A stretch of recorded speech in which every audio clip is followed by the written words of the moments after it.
غدیر چونکہ اس کے یہ حدیث متواتر ہے، یہ یاد رکھیے متواتر یعنی جس کو ڈینائی ہی نہیں کیا جا سکتا ہو، جس کو اتنی اس چین اس کی اتنی اسٹرانگ ہو، حدیث کے راویان اتنے مضبوط ہوں کہ اس پہ آبجیکٹ نہ کیا جا سکتا ہو. تو حدیث تو طے ہے کہ من کنت مولا فہذا علی مولا، جس کا میں مولا اس کے یہ علی مولا، حدیث طے ہے. اب کریں کیا، فٹ کہاں کریں؟ تو ڈکشنری کھولی، کہا کہ مولا کے معنی ہوتے ہیں دوست کے، مولا کے معنی ہوتے ہیں دوست کے.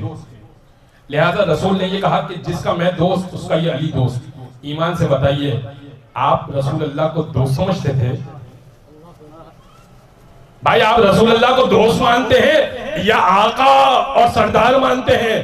پہلے یہ طے کیجئے آپ رسول کو کیا مانتے ہیں. علی کو چھوڑیے،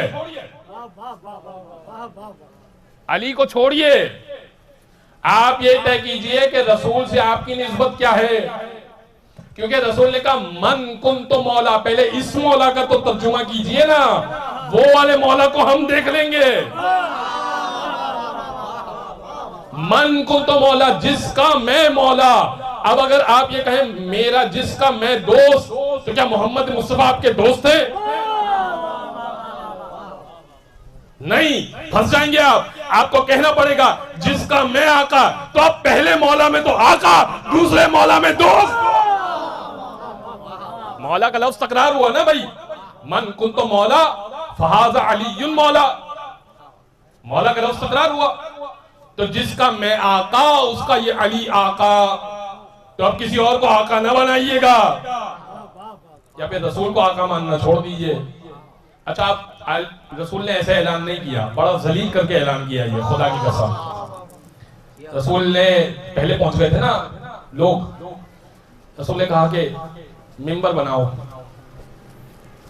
اب غدیر جو ہے نا وہ ایسی جگہ ہے کہ وہ سینٹر پوائنٹ ہے، وہیں سے یمن کے لیے لوگ نکل رہے ہیں، مکہ جانے کے لیے بھی رستہ وہیں سے ہے، مدینہ جانے کے لیے بھی رستہ وہیں سے ہے، اور عراق جانے کے لیے بھی رستہ وہیں سے ہے. تو غدیر جو ہے وہ ایک چوراہے کی حیثیت رکھتا ہے. سب وہاں سے جدا ہونے والے ہیں جو رسول کے ساتھ حج پر آئے ہیں. اور رسول نے زندگی میں ایک ہی حج کیا ہے، پہلا اور آخری حج رسول اللہ کا. اس سے پہلے گئے تھے لیکن وہ کرنے نہیں دیا گیا، پھر رسول اللہ نے یہ والا حج کیا. تو جب رسول آئے وہ چٹیل میدان، کہا کہ ممبر بنائے. کہا یا رسول اللہ ممبر کیسے بنائے، یہاں تو لکڑیاں ہی نہیں ہیں، ریگستان، صحرا، ریت ہی ریت.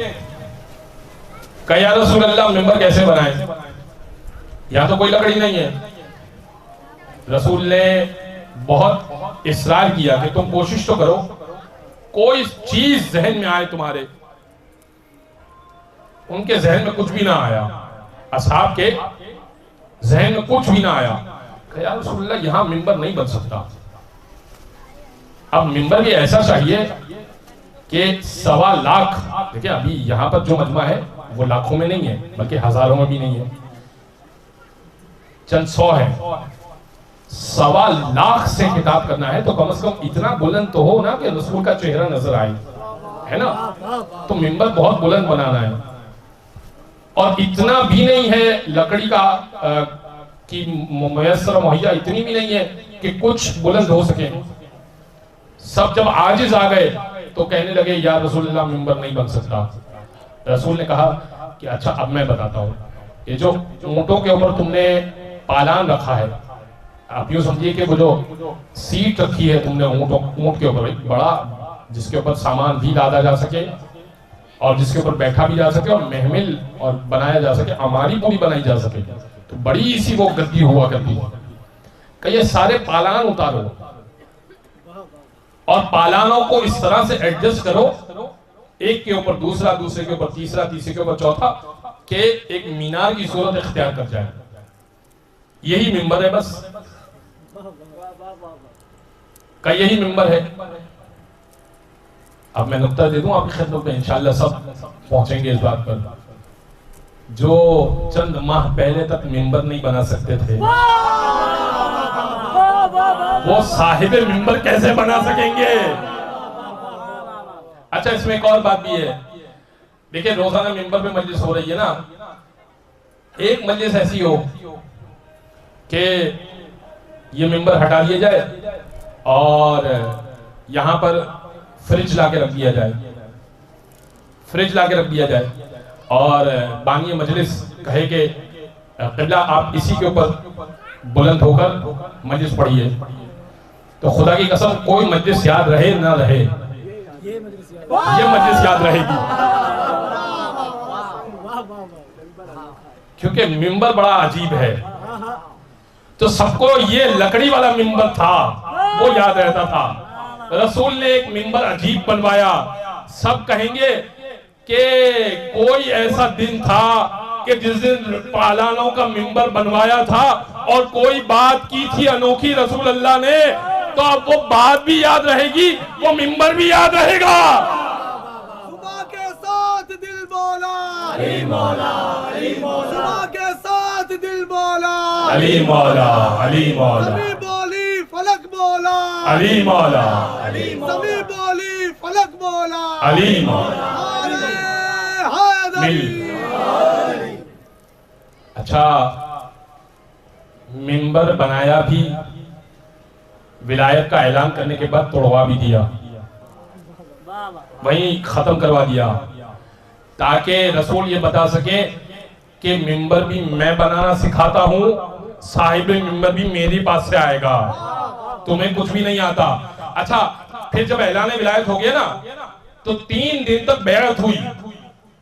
ایک کیمپ لگایا گیا، شامیانہ لگایا گیا اور سب اصحاب آئے اور آنے کے بعد علی کے ہاتھ پر ہاتھ رکھا. جا کے دیکھیے گا اہل سنت منابر میں آپ کو یہ مل جائے گا. علی کے ہاتھ پر ہاتھ رکھا اور ہاتھ رکھنے کے بعد سب ایک ایک کر کے علی کی ولایت کا اقرار کر دے. 3 دن تک بیعت چلتی رہی.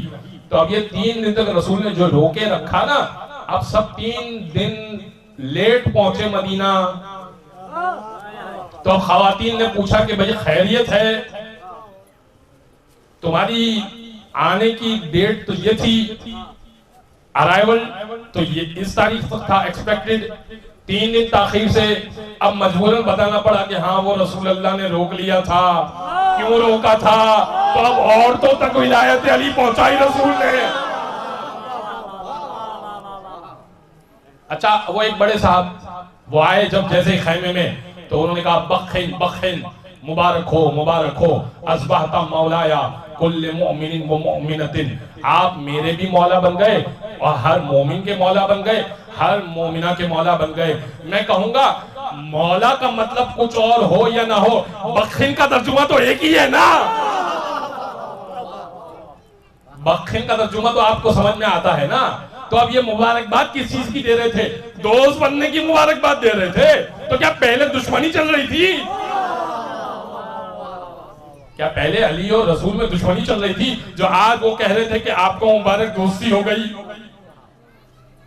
اچھا انہوں نے جملہ بھی بڑا کمال کا کہا میرے مولا بن گئے، ہر مومن کے مولا بن گئے، ہر مومنہ کے مولا بن گئے. اب مجھے نہیں معلوم کہ اپنے آپ کو الگ کیوں کر رہے تھے، مومن و مومنہ سے اپنے آپ کو الگ کیوں کر رہے تھے؟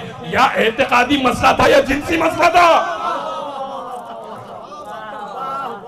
بھائی مسئلہ کیا تھا وہ مجھے نہیں معلوم، اعتقادی مسئلہ تھا یا کوئی اور مسئلہ تھا. بازان گرامی یہ ہے غدیر، غدیر سے ہمیں مولا ملا. کہے وہ تو حضور خلافت تو نہیں دی، خلافت تو نہیں ملی، خلافت تو ان کو ملی اور ان کے بعد ان کو ملی اور ان کے بعد ان کو ملی، تو یہ تو نہیں ہے مولا. تو حضور پھر آپ چھوڑ دیجئے نا موسیٰ کو ماننا، ظاہری خلافت تو ان کو بھی نہیں ملی تھی، فرعون بیٹھا تھا تخت پہ.